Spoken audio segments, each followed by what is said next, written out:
Voici l'interface Terra Explorer.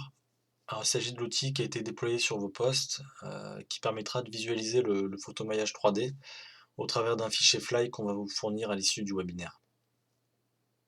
Alors, on retrouve ici sur la partie de gauche l'arborescence avec les différentes couches de données réparties en différents groupes. Sur la partie haute, les fonctionnalités qui sont réparties en différents menus, menu objet, menu effet, etc. Donc pour commencer, on va visualiser le photomaillage 3D au travers de 3 points de vue prédéfinis. Tout d'abord au Suquet. Donc pour avoir une idée générale des éléments qui sont représentés, on retrouve par exemple ici tous les éléments surfaciques de végétation, les éléments de toiture et les éléments de sol.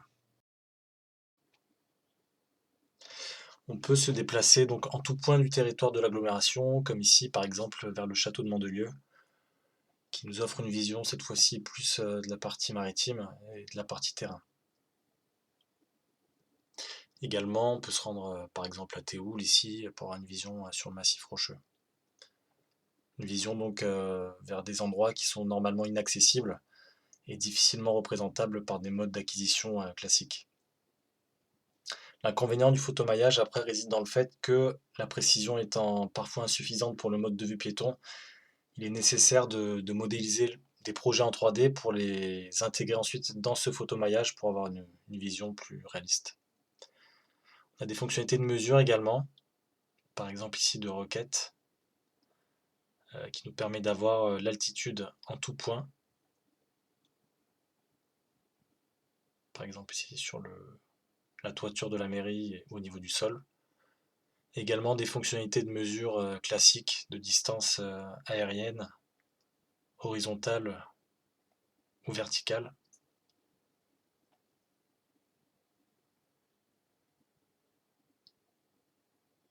Donc voilà, une distance verticale, horizontale et ici aérienne.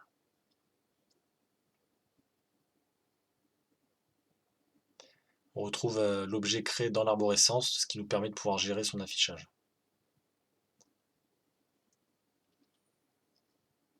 On dispose ensuite d'autres fonctionnalités telles que la fonctionnalité de profil de terrain qu'on avait pu découvrir précédemment lors du webinaire sur l'application LiDAR Consult, qui permet donc d'avoir le profil altimétrique sur la base d'un segment.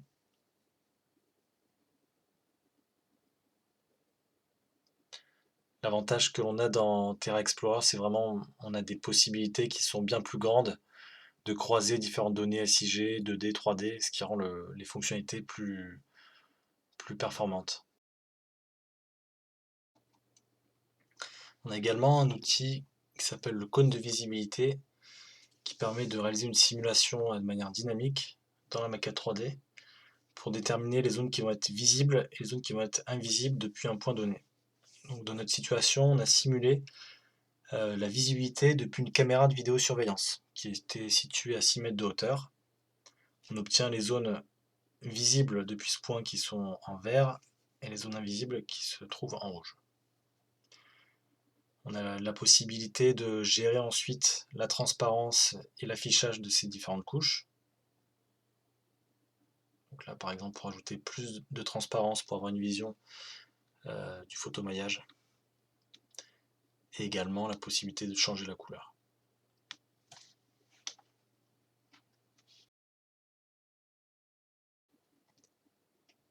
Un autre cas d'application était la réalisation de vidéos dans le cadre de l'opération CCSPA, dans laquelle on avait pu intégrer tous les parcours sportifs qui avaient été numérisés au préalable dans le SIG, sur lesquels on avait pu rajouter quelques objets afin d'illustrer ces différents parcours. L'objectif final était de pouvoir générer ensuite une vidéo qui présente de manière ludique ces différents parcours, que l'on puisse poster sur les réseaux sociaux notamment.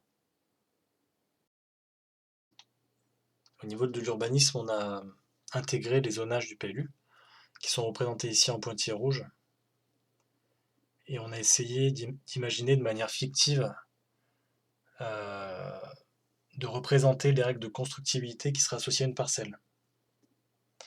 Donc dans la maquette 3D, on a la possibilité justement de dessiner toutes sortes de volumes de manière précise pour justement essayer de représenter ce qui serait resté en termes de constructibilité.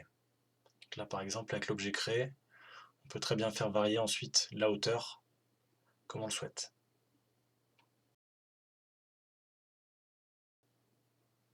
On pourrait également simuler par exemple l'impact de l'implantation d'un immeuble sur les immeubles qui seraient environnants.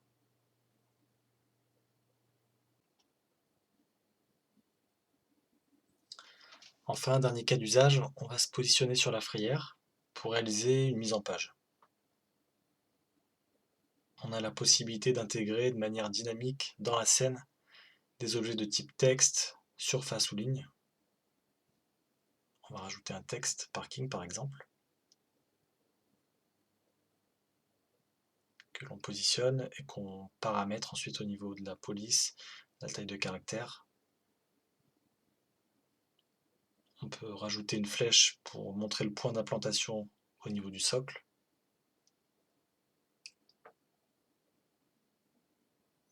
On a ensuite à disposition toutes sortes d'outils.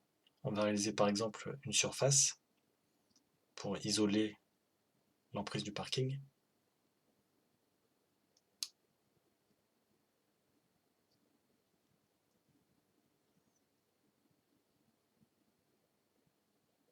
On aura ensuite la possibilité de revenir sur la construction pour modifier l'emplacement de chaque sommet ou pour reprendre la symbologie par exemple du surfacique.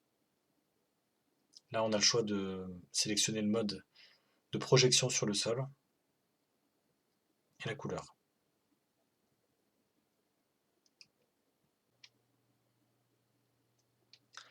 Enfin on peut ajouter du contenu, images, vidéos assez facilement. On va rajouter ici par exemple une image que l'on va positionner sur le sol de la même manière qu'on a pu le faire pour l'objet textuel, que l'on peut régler en termes de dimension, de transparence, d'implantation.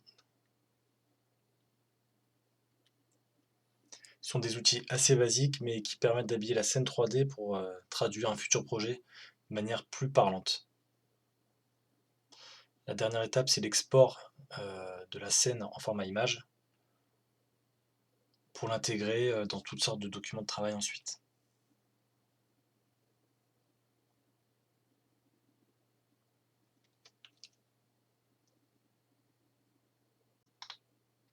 On va sortir de l'environnement Terra Explorer et on va vous montrer des réalisations concrètes. Ici, par exemple, avec une vidéo qui montre le phasage des travaux sur l'opération de réhabilitation de la frayère. On voit ainsi l'évolution des zones de travaux au fil des mois. C'est une vidéo qui a été réalisée donc en collaboration avec le pôle travaux, qui nous a fourni tous les éléments techniques pour la production de la vidéo.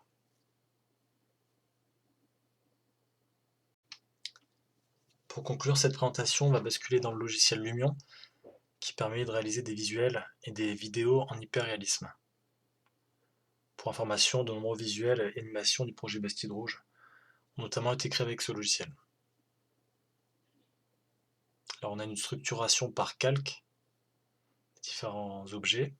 Donc là on a le contour extérieur qui provient de la maquette 3D. Ici l'aménagement au niveau piéton. Et ensuite le projet du parking à proprement parler, qui a été transmis notamment par le pôle travaux.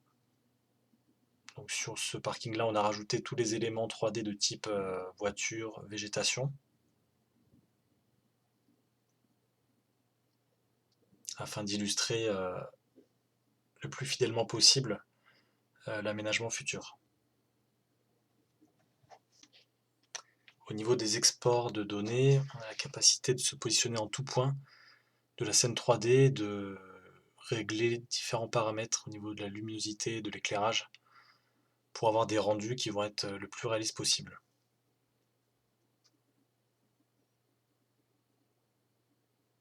Dans Lumion, il est facilement possible, pour peu que le travail de modélisation ait bien été mené au préalable, d'avoir des rendus en mode piéton qui soient tout à fait satisfaisants. Merci à tous d'avoir suivi cette présentation. On vous propose maintenant d'échanger.